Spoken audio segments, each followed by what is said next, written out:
welcome to today's edition of One Single Story. It is July the 16th, and we're in Isaiah 17. So Isaiah covers a big span of time. He talks about a lot of things, and one of the challenges, that's what I would say, it is a danger, but I will say the challenge, is to go from chapter to chapter, and sometimes we'll connect this chapter to this chapter, and they don't go together. Sometimes they're written here. And in your reading, you will notice that inserted are some other prophecies from some of the other we call them minor prophets, that you'll be reading at the same time. So there's a lot happening. There's a lot of different people ruling. So this is a prophecy today concerning Damascus and its ally Samaria. So Samaria, the way I understand it, had leagued, or is Syria and Israel who had joined together. So you go back to chapters 7 and 8, and you can kind of see that. And already some of these people from Damascus have been carried away by during Ahaz's rule, by Tiglath-Pileser. I think that's how you say it. I don't know. Sounds perfect to me. That's probably not. This prophecy is probably given in the first years of Hezekiah, but when it came to pass, we can't necessarily nail down. Alyssa, you had some notes on when it might have happened. Yeah, there was a siege of Damascus in 732 from an Assyrian king called Shalmaneser. That sounds perfect to me. It also helps that I can't read my own writing. So I will tell you, Alyssa has great handwriting. She sends us notes. She's infatuated with her Apple Pencil. Yep. And so pretty much the things she sends us now are her doodles on what we're recording. But I wanted to say that as we begin this chapter, because if you're not careful, you'll read something and think this goes with this when it really doesn't, or it means something. You'll take it to mean something that it doesn't. So let me read a couple of verses. I'll start in verse 4. It says, "In that day Israel's glory will grow dim, its robust body will waste away, the whole land will look like a grain field after the harvesters have gathered the grain. It will be desolate like the fields of the valley of Rephaim after the harvest. Only a few of its people will be left, like stray olives left on a tree after the harvest. Only 2 or 3 remain in the highest branches, 4 or 5 scattered here and there on the limbs, declares the Lord, the God of Israel. Then at last the people will look to their Creator and turn their eyes to the Holy One. They will no longer look to their idols for help or worship what their own hands have made. They will never again bow down to their Asherah poles or worship at the pagan shrines they have built." So verse 6 says, after some things happen, after it's kind of turned into this desolate place, there are only going to be a few people left. And they describe it as like a few olives left on a tree after harvest. I don't know if you've ever seen, around here, the easiest thing to see it visually from the road are cotton bolls. When after cotton's harvested, you can see some random bolls scattered around in the field, and that's the easiest thing to spot. But that's the imagery I get. Like there's a few left. All through the Bible, when judgment comes, there seems to be the word I grew up hearing was remnant. There seems to be people left over, all the way back to Noah. So you go back to Noah, God saves Noah. Because God saves Noah, his wife and children and their wives get saved. Why do you think God always leaves a remnant? Why do you think there's always some left over? I mean, for me, I think it just shows God's grace. I mean, God shows grace, even though, like you mentioned, like with Noah, right, in the story of Noah and his family, Noah was not a perfect man. Even though he was good in the eyes of the Lord, no one is perfect, right? Everyone makes mistakes. But he was, like, sort of like David, a man after God's own heart. He loved God, and And the thing is, like, as we see that story, as God delivered him, one very interesting thing I just noticed here too is with like the olive branch that was brought back to Noah on the ark. It mentions the olives are it's one of those symbols of grace. Or God's providence that we see multiple times. It's that one single story. Yeah, I know. Isn't that weird how it all kind of connects? It's a tree. Yeah. Yes, it's right. a tree. Oh, yeah, yes. see, there we go. Whoa. That was one of the... Where we're talking about it. Right here, see? The tree, yeah. The tree. And the people on the listen just Oh, yeah. they're like, I'm holding it up to the microphone. Can you hear it? But the thing is, like, even that was one of the reasons why I love the name Olive, was because it kind of like goes back to God's providence and how even though we don't deserve grace, we couldn't earn it, we couldn't deserve it. The people here would not have earned it or deserved it. Noah, he was not a perfect man, but God still chooses to show that grace to us.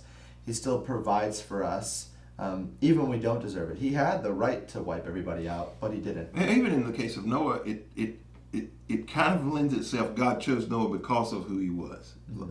Here, it doesn't give us that indication. Yeah. And are there times, Alyssa, you think we get wrapped up in why God chose this person, used this person, saved this person, kept this person, delivered this person, and everybody else didn't, and it's not our call to make?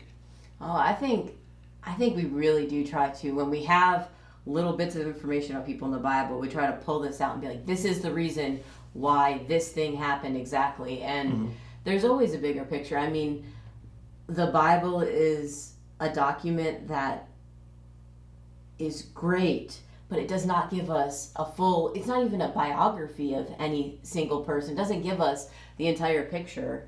So I think that, it all comes back to God's grace, I think, is what we have to, and undeserved grace. Mm-hmm. And if we're on that, I don't think we can go wrong. And if we understand that, sometimes we're not going to understand. Is that? Yeah. Understand, we're not going to understand.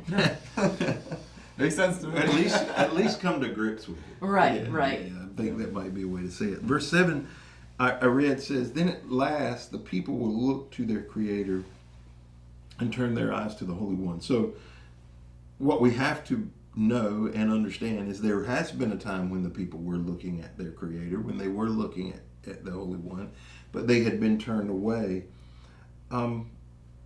In our world, we can see things in their world, I think, but we don't really relate to it so much, the figure idols that they make. But what kind of things for us distract us, turn our attention away from God?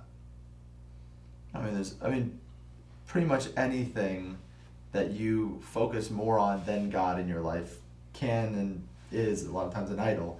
We look to money, power, authority. Those are the kinds of things that we think of right off the top of our heads typically. But even I've talked about this a lot, is that we can make our friends idols. Like in youth group, we've talked about that. For parents, making their kids their idols, and that it's not that they worship their children, they have a shrine to their children, but they do focus so much on their kids. They don't focus on their marriage. They don't focus on their own relationship with God.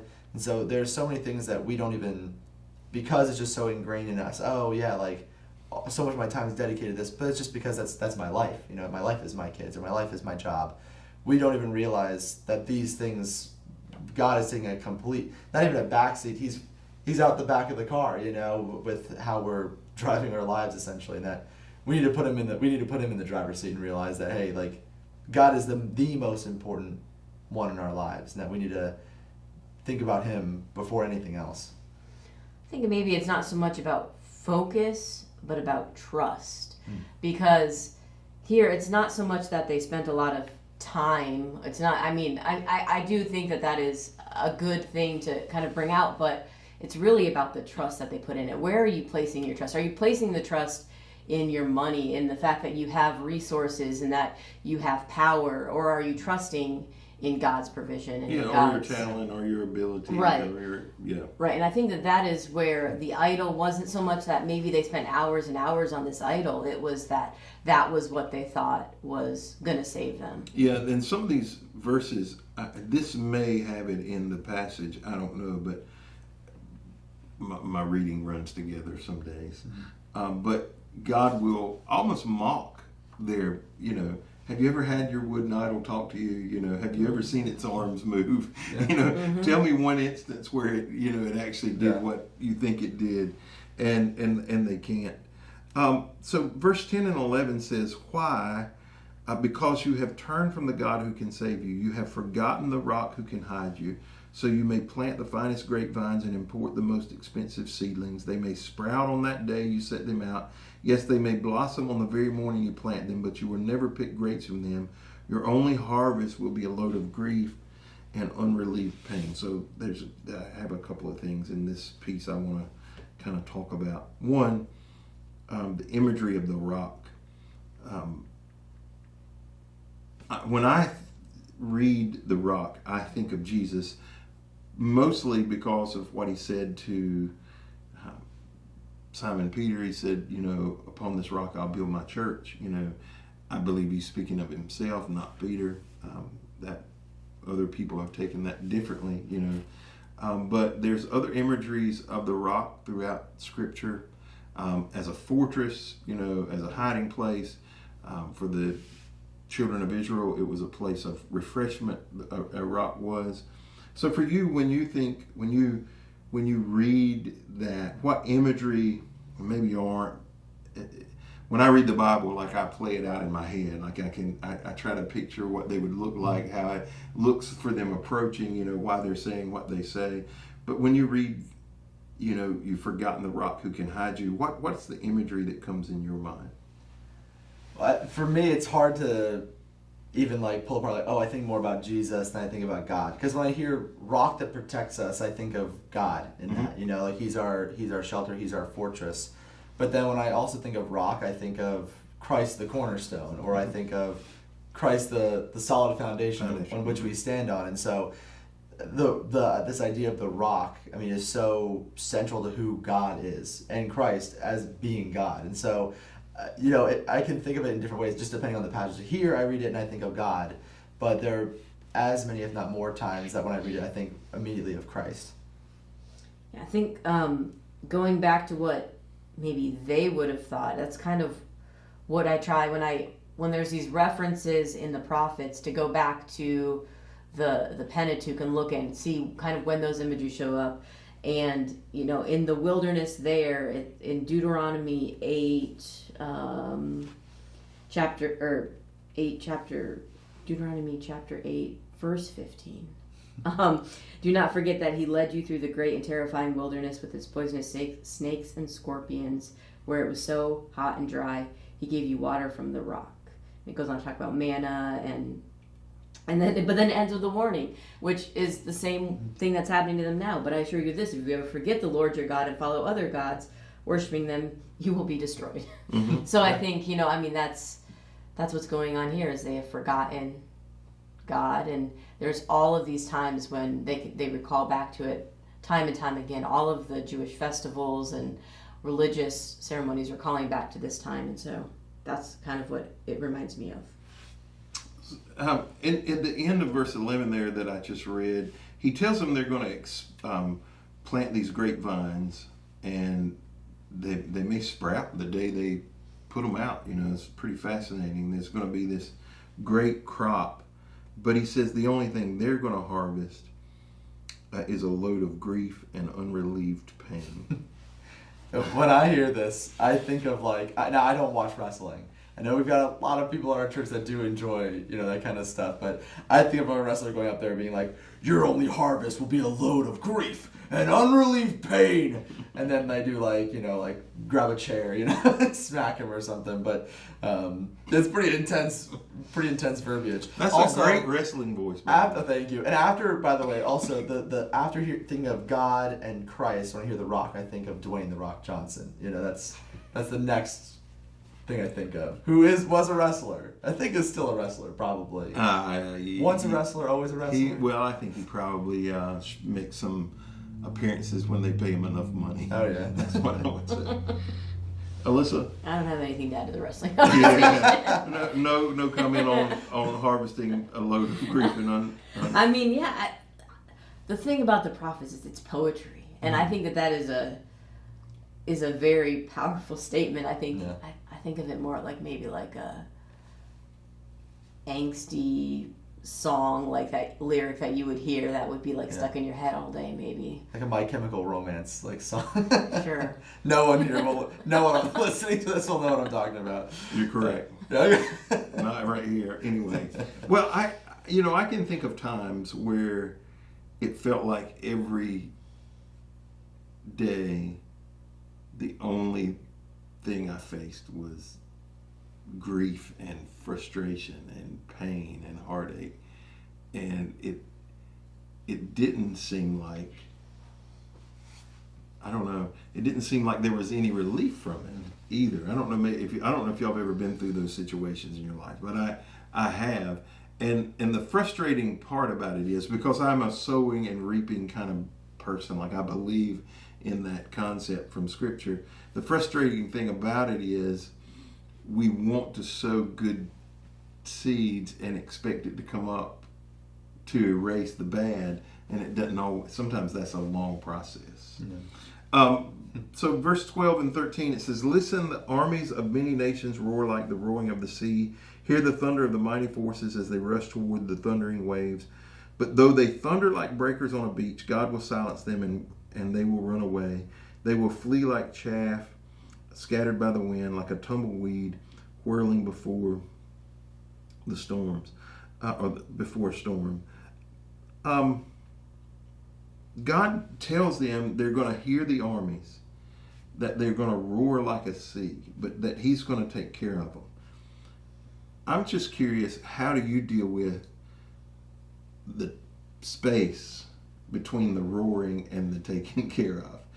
So when you're faced with a difficult situation, but you trust God's going to take care of it, but there's this space of time where you can just hear it, marching.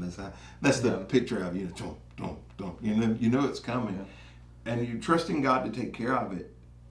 How do you have peace in those moments, personally? I think don't. That's the same what it is. Right. I think there's a lot of deep breaths. I mean, there is kind of two different types of times when you're waiting. There's like the very imminent, very short time where you're just like, survive this next hour before this happens or whatever. Or there's like that more prolonged where you need to maybe find some people to commiserate with and to help you through it and things like that. I mean, I think hopefully it's not a national issue where you can find those people, or if it's a family, you can find people outside of that that storm to help come beside you. Who aren't hearing this. Right, marching. right. To help ground you in some reality and just give you some on-earth comfort. Mm-hmm. Yeah, I'm the kind of person that like, not that I panic or something, but like, I'll give an example of like, in terms of like, financially, something might happen and I lose a bunch of money, and then I'm the kind of person that's like, don't even buy a stick of gum, where you're like, we gotta like hold down the fort, we gotta like stop buying anything, like cut everything off. And I'm the kind of person that's like, when I realize, when I start hearing the thundering waves, like, I want to be the kind of person that's like, and God always works things out, and not just like financially, but in many other aspects of my life, where I realized after the fact that like I kind of freaked out, or like I over exaggerated things, or I realized God was taking care of us the whole time. I just couldn't see it. But sometimes in that moment, I'm the kind of person that's like, all right, now like I kind of like overcorrect things, and I try to overdo things, not even realizing that God's gonna work it out. And I should probably spend more time in prayer than spending more time. I mean, do you think you seeing those times where God has worked things out in the past, as you're going forward and as you're hitting those situations now, that it's helping you to like look back and be like, oh, I remember a few years ago this happened, but God was there. I don't know. Yeah, one of the big ones was like, and I've talked about this before. I don't know if I've talked about this before on the podcast, but when I wasn't able to go back to college, I realized I dropped the class. I wasn't going to be able to go back because it was going to cost me double if I wanted to go back to college. And college is expensive. People know that, but it was going to cost. Making balloon animals is not going to cover what I needed to go back to school. And all my dreams, all these things I was so hopeful for, I realized, oh my goodness, like, it's all gone. So I started freaking out. I was like panicking, like I've got to find a job immediately. I've got to find a way to pay for college in some way.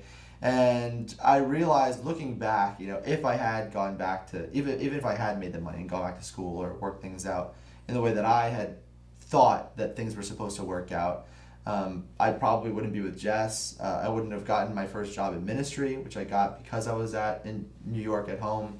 And then that wouldn't have brought me here, because that's what made me love youth ministry and brought me to this place. And so if things had gone the way I thought I wanted them to, and not the way that God had perfectly intended them to go, I'd be in a completely different place. And I'm very happy with where I am. So that's like, God does work things out, and despite what I had wanted at the time, and I've realized that his plans are much greater than ours. So yes, looking back, I definitely learned more to trust in God versus to trust in just the panic that I kind of bring upon myself. Yeah, I think sometimes we have to hear the footsteps to know that God took care of it. It would be nice if we never had to hear the footsteps because of the anxiousness that it caused, the sleepless nights, the unsettledness that it creates.